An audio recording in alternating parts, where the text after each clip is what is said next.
আসসালামু আলাইকুম ওয়া রাহমাতুল্লাহি ওয়া বারাকাতুহু। নাহমাদুহু ওয়া নুসাল্লি আলা রাসূলিহিল কারীম, আম্মা বা'দ। সম্মানিত দর্শকবৃন্দ, আজকে আমরা ইমাম বুখারী রাহমাতুল্লাহি আলাইহির আল আদাবুল মুফরাদের বাবু কাউলিহি তাআলা ওয়া ওয়াসাইনাল ইনসানা বিওয়ালিদিহি হুসনা, আল্লাহ তাআলার বাণী, আমি মানুষকে নির্দেশ দিয়েছি পিতামাতার সাথে সদাচরণ করার, এই অধ্যায় থেকে আমরা কয়েকটি হাদিস পড়ব ইনশাআল্লাহ তাআলা। প্রথম হাদিসটি হচ্ছে আন আব্দুল্লাহ ইবনে মাসউদ রাদিয়াল্লাহু তাআলা আনহু قال سألت النبي صلى الله عليه وسلم أي العمل أحب إلى الله عز وجل। আব্দুল্লাহ ইবনে মাসউদ রাদিয়াল্লাহু তাআলা আনহু থেকে বর্ণিত, তিনি বলেন, আমি নবী করিম সাল্লাল্লাহু আলাইহি সাল্লামকে প্রশ্ন করলাম, জিজ্ঞেস করলাম, আইয়ুল আমালি আহাব্বু ইলাল্লাহি আযজা ওয়া জাল্লা, আল্লাহ তাআলার নিকট কোন আমল সবচেয়ে বেশি উত্তম, সবচেয়ে বেশি পছন্দনীয়? قال আসসালাতু আলা ওয়াক্তিহা, নবী করিম সাল্লাল্লাহু আলাইহি ওয়াসাল্লাম বললেন, সময় মতো নামাজ আদায় করা। কুলতু সুম্মা আইয়ু, আমি বললাম, তারপর কোন আমল সবচেয়ে প্রিয়? قال সুম্মা বিরুল ওয়ালিদাইন, তারপর পিতামাতার সাথে সদাচরণ করা সবচেয়ে পছন্দনীয় আমল। কুলতু সুম্মা আইয়ু, আমি বললাম, তারপর কোন আমলটি সবচেয়ে প্রিয়? قال সুম্মাল জিহাদু ফি সাবিলিল্লাহ, তিনি বললেন, আল্লাহ রাস্তায় জিহাদ করা সবচেয়ে প্রিয়, আল্লাহ তাআলার নিকট সবচেয়ে পছন্দনীয়। قال حدثني بهن ولو سردته لزادني, রাবী বললেন, তিনি আমাকে এই সমস্ত বিষয় বললেন, যদি আমি আরো বাড়িয়ে বলতাম, আরো প্রশ্ন করতাম, আরো জিজ্ঞেস করতাম, তাহলে তিনি আমাকে আরো বলতেন। হাদিসটি সহিহ বুখারী এবং মুসলিমে রয়েছে।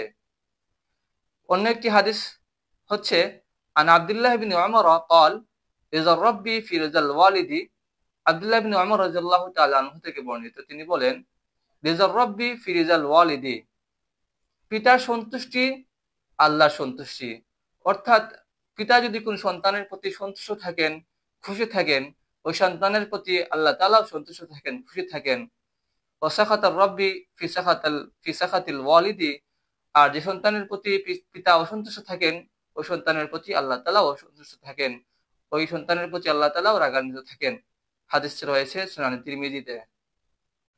পিতামাতার সাথে উত্তম আচরণ করার প্রসঙ্গে আরেকটি হাদিস হচ্ছে আন আবি হুরায়রা রাদিয়াল্লাহু তাআলা আনহু قال قيل يا رسول الله من أبر, আবু হুরায়রা রাদিয়াল্লাহু তাআলা আনহু বলেন, হে আল্লাহর রাসূল, সদাচর পাওয়ার সবচেয়ে অগ্রগণ্য ব্যক্তিকে, অর্থাৎ উত্তম আচরণ পাওয়ার সবচেয়ে অগ্রগণ্য ব্যক্তিকে, বেশি হকদারকে? قال উম্মাক, নবী করিম সাল্লাল্লাহু আলাইহি ওয়াসাল্লাম বললেন, তোমার মা। قال ثم من, তারপর তিনি আবার প্রশ্ন করলেন, তারপর কে হকদার বেশি? قال উম্মাক, নবী করিম সাল্লাল্লাহু আলাইহি ওয়াসাল্লাম বললেন, তোমার মা। قال ثم من, এরপর তিনি আবার প্রশ্ন করলেন, তারপর কে বেশি হকদার? তিনি বললেন, নবী করিম সাল্লাল্লাহু আলাইহি ওয়াসাল্লাম বললেন, উম্মাক, তোমার মা।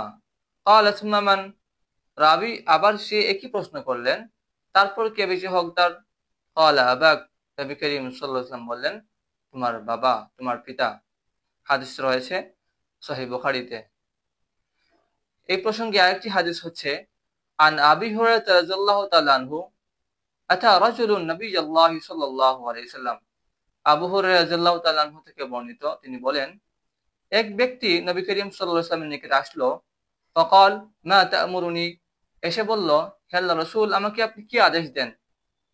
قال বীর উম্মাক, নবী করিম সাল্লাল্লাহু আলাইহি ওয়াসাল্লাম বললেন, তুমি তোমার মায়ের সাথে উত্তম আচরণ করবে, সদাচার করবে।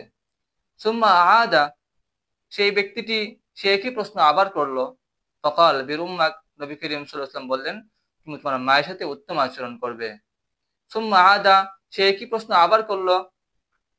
ফকাল বীর উম্মাক, নবী করিম সাল্লাল্লাহু আলাইহি ওয়াসাল্লাম বললেন, তুমি তোমার মায়ের সাথে উত্তম আচরণ করবে। সুম্মা আদা রাবিআতা, চতুর্থবার সে একই প্রশ্ন করলো। ফকাল বীর উম্মাক, নবী করিম সাল্লাল্লাহু আলাইহি ওয়াসাল্লাম বললেন, তুমি তোমার মায়ের সাথে উত্তম আচরণ করবে। সুম্মা আদাল খামিসাতা, সে পঞ্চমবার একই প্রশ্ন করলো। ফাকাল বীর আবাক, তুমি তোমার, নবী করিম সাল্লাল্লাহু আলাইহি ওয়াসাল্লাম বললেন, তুমি তোমার পিতার সাথে উত্তম আচরণ করবে। সুবহানাল্লাহ। এই সমস্ত হাদিস থেকে আমরা এই শিক্ষা পাই যে আমাদেরকে অবশ্যই পিতামাতার সাথে উত্তম আচরণ করতে হবে, আমাদেরকে তাদের সাথে ভালো ব্যবহার করতে হবে। তারা যদি আমাদের সাথে অন্যায় আচরণ করে, আমরা যেন কখনো তাদের সাথে অনুত্তম আচরণ না করি, খারাপ আচরণ না করি, তাদের সাথে রূঢ় আচরণ না করি। আল্লাহ তাআলা আমাদের সবাইকে এই হাদিসের উপর আমল করার তৌফিক দান করেন।